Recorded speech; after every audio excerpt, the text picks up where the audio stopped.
Voyons aujourd'hui comment reprogrammer votre esprit et obtenir ce que vous voulez dans votre vie. Je crois qu'il sommeille en nous un potentiel plus grand que l'on imagine et que le révéler n'est qu'une question d'entraînement. C'est pourquoi je vais à la rencontre des personnes qui réussissent, entrepreneurs, artistes, sportifs de haut niveau, pour décortiquer comment ils font et partager ce que j'apprends avec vous. Car mon but est qu'ensemble, on aille réaliser nos rêves.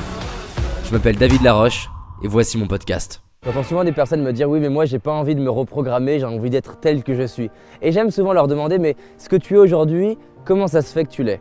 Et souvent, les personnes ont un petit filet de bave et commencent à bugger parce qu'ils se réalisent en fait que simplement qui ils sont aujourd'hui est le fruit de leur programmation du passé.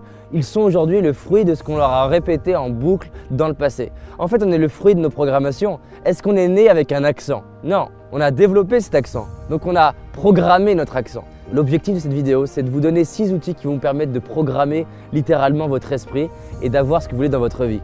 Je vous garantis qu'en utilisant ça, vous allez être surpris à quel point vous pouvez obtenir plus dans votre vie. Les 6 étapes que vous allez découvrir, si vous les utilisez, marchent. Elles sont le fruit des recherches que j'ai pu avoir dans toutes les personnes que j'ai interviewées et étudiées, dont j'ai décortiqué leur réussite. La première chose, c'est que si vous voulez reprogrammer votre esprit, vous devez définir ce que vous voulez. Il faut imaginer l'esprit et le cerveau comme un Google. Dès lors que je mets une requête, c'est-à-dire une recherche qui est claire, je vais avoir des réponses qui sont claires.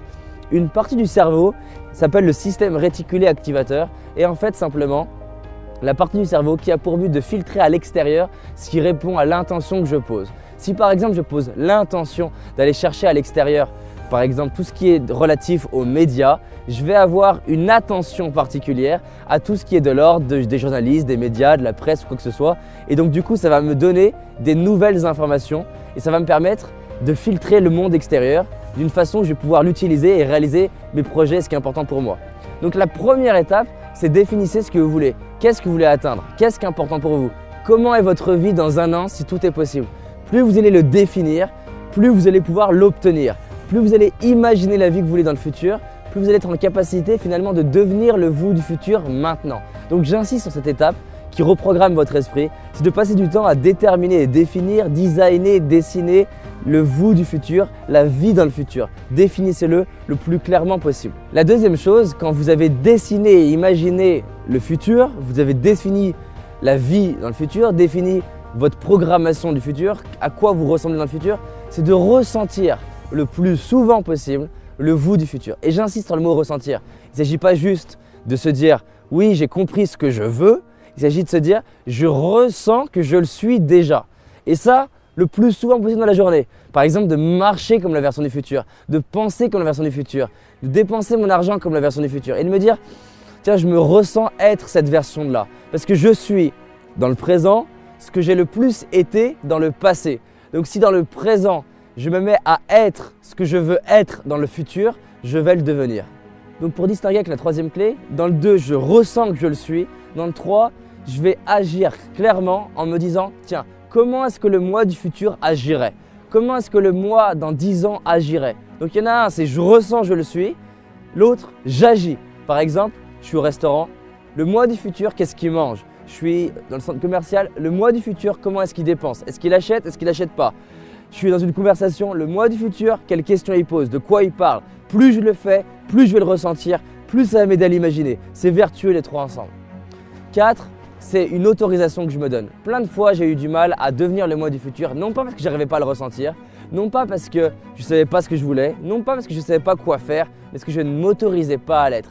Répétez cette phrase, je m'autorise à être ce moi du futur. Et c'est encore mieux quand on a défini le moi du futur. Par exemple, je m'autorise à être confiant, j'ai le droit d'être confiant. Donnez-vous la permission d'être confiant. Qui d'autre peut le faire? Imaginez que vous êtes un parent bienveillant et maintenant vous dites « je me donne le droit de l'être ». Et vous allez voir, ce droit que vous donnez va changer les choses. La 5e façon de programmer votre esprit, c'est par des questions vraiment très puissantes. Posez-vous des questions de plus en plus puissantes. Les questions, c'est un art qui se raffine. Donc par exemple, des questions puissantes, c'est voilà, quelle serait la différence de ma vie? Qui est-ce que j'ai envie de devenir?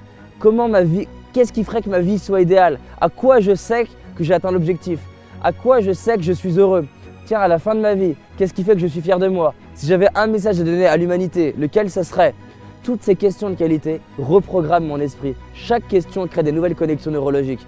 Je vous invite à être une machine à questions avec vous-même, avec les autres, dans vos interactions, parce que ça va littéralement reprogrammer votre esprit. La plupart des gens qui ont la vie d'aujourd'hui, qui ressemble à la vie d'avant, c'est parce qu'ils se posent les mêmes questions qu'avant. Posez-vous des nouvelles questions que vous ne vous posiez pas d'habitude.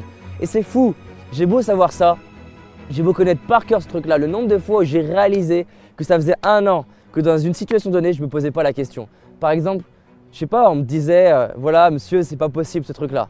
Et avant, je disais, ok. Et maintenant, je me dis, et si c'était possible? Puis, et si c'était possible, comment ça serait? Avant, je me le posais à moi. Et maintenant, je le demande. Je demande à la poste, tiens, et si c'était possible, ce serait comment? Et comment on pourrait faire pour que ça soit possible? Ouais, mais j'en sais rien, monsieur. Et qui saurait comment ça serait possible? Ou qui pourrait faire que ça soit possible? Toutes ces questions-là, elles sont magiques. Je les connaissais il y a 4 ans, mais plus je les utilise, plus ma vie, elle change. Donc, posez des questions de qualité. La sixième clé, c'est la visualisation. Tesla qui était un homme illustre et brillant, et je vous invite à faire des recherches dessus, on pourrait d'ailleurs dédier une vidéo à Tesla, passait énormément de temps à imaginer via la visualisation de façon de plus en plus précise pour que ça ressemble à ce qu'il voit. Ce que je veux dire là, c'est que si par exemple vous regardez ma main et que vous fermez les yeux, est-ce que vous arrivez à la voir aussi précisément que quand vous la voyez vraiment avec vos yeux? Tesla s'entraînait à réduire le gap entre la perception, entre ce que j'imagine et ce que je vois vraiment. Pourquoi? Parce que les études montrent que finalement, entre ce que j'imagine et ce que je vois, ça sollicite quasiment les mêmes parties du cerveau. Maintenant, la différence entre ce que je vois et ce que j'imagine, elle est là surtout parce que quand je l'imagine, j'arrive pas à le voir aussi précisément.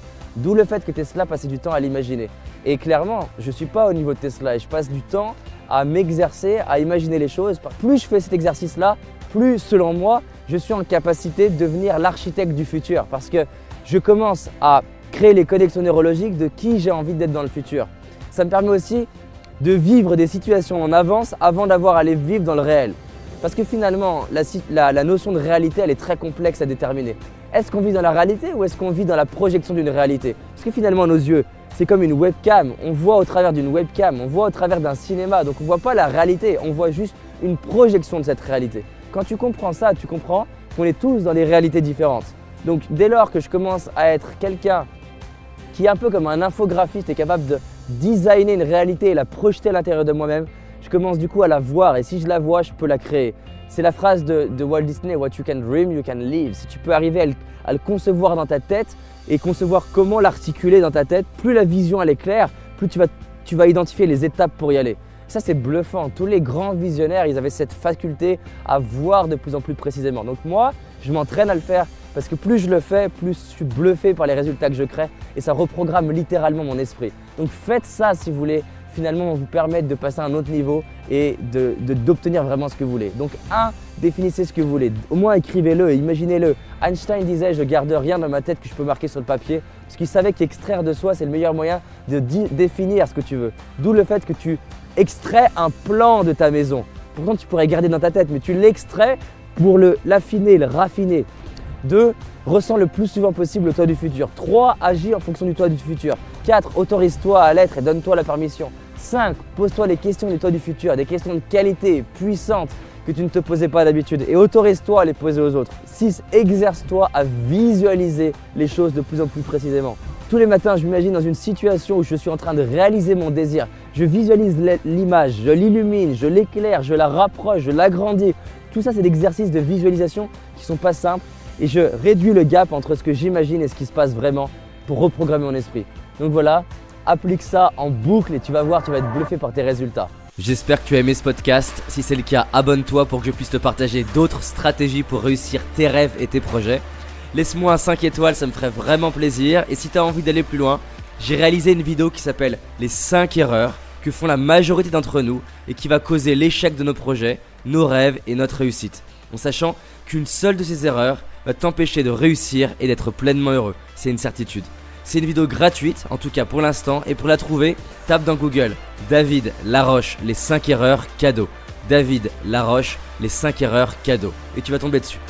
Je te dis à très vite pour un prochain podcast et on avance ensemble.